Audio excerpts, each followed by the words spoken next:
sakni bwsano chiliwi muthui buma thaiga sak kotok sarawai o khairok masinsa patimung patika Bishalgor thanani bising khobjaknai Murabari amchayo thwinaini mung Purnima Das pati thayo Bishalgorni SDPO Dulal Dotto tai Women's PS no khobai forensics team patimung praksalni phungo koktamawo saimankha Murabari amchaini Biplop Chaudhuri bai bini bihik nukhungo kisa kokti kok banglaimani o kok banglaimano kitingino praksalni phungo Biplop Chaudhuri ni bihik sakbai thangni sari baino kotok sarawai thika nok bisingo kethaiman mani yagolono kethainot langai thangjaka Bishalgor bwkhaksteni saknai nogo tai postmortem khaimani yagolo yaprai jaka nukungni borokni yago tebo sarai ke sai khanaraka Bishalgor municipal council ni 2 nong ward ni councilor Omar Ghosh no khobai Bishalgor Women's PS ni OC Shiuli Das সংরক সকালবেলা আমি ঘুম থেকে ওঠার পরে নাম করছি ঠাকুর তো তখন আমার কাছে এখান থেকে একটা ফোন গেছে যে এরকম বিপ্লব চৌধুরী বউ হ্যাঙ্গিং হয়েছে তখন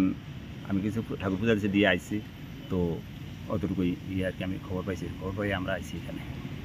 এখানে কি কোনো ঝগড়া ছিল না তাদের মধ্যে কোনো ঝগড়া ছিল না কালকে বিপ্লব চৌধুরী আমাদের সাথে তেবারিয়াতে রাত্রে 9টা অবধি মিটিংয়ে ছিল তো মিটিং সেরে আমরা মনে করেন 9টা বা 9টা 10 12 মনে হইব আমরা এখান থেকে একসাথে আছি আমাদের এখানে বুথ প্রেসিডেন্ট ছিল আমরা এখানে 6 জন লোক ছিলাম মিটিংয়ে পারিবারিক একটা নিয়ে আমরা গেছিলাম তারপর ওইখান থেকে আসার সময় উনি মাছ নিয়ে এসে বাড়িতে তো এটা নিয়ে তাদের মধ্যে কি কইছে এই ফ্যান করছে তোমার হাতে দেরি হয়েছে বাকিটা কি আসে কি বিষয় তারপরে উনি পাশের বাড়িতে গেছে পাশের বাড়িতে যাওয়ার পর ওইখান থেকে আইসে 10-15 মিনিট পরে আইয়া দেখতেছে ঘর দরজা জানলা বন্ধ তো উনিও আর কোনো ওনার ডাক দিচ্ছে না বা ইয়ে করছে না ভাবছে যে একটু রাগ করছে হয়ে যাবো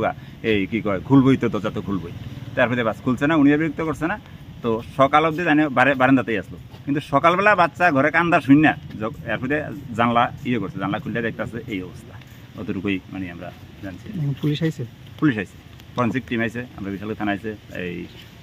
SDPO আইছে আপনি এলাকার আমি এই এলাকার কাউন্সিলর পৌরসভা 2 নং ওয়ার্ডের কাউন্সিলর নাম অমর সরকার যার বাড়িতে ঘটনাটা হয়েছে বিপ্লব চৌধুরী আমাদের কাছে সকালবেলা একটা খবর আসে যে মুরাবাড়িতে একটি মহিলা ফাঁসিতে ঝুলে রয়েছে খবর পেয়ে আমরা এখানে ওমেন পিএস স্টাফ এবং আমাদের SDPO স্যারও এখানে আসে এবং আমাদের FSL টিমও আসেন তো এখানে এখন ইনকোয়ারি চলছে ভিজিট চলছে আমাদের মহিলার নাম পূর্ণিমা দাস তদন্ত চলছে এখন FSL টিম এখনো ভিজিট করছে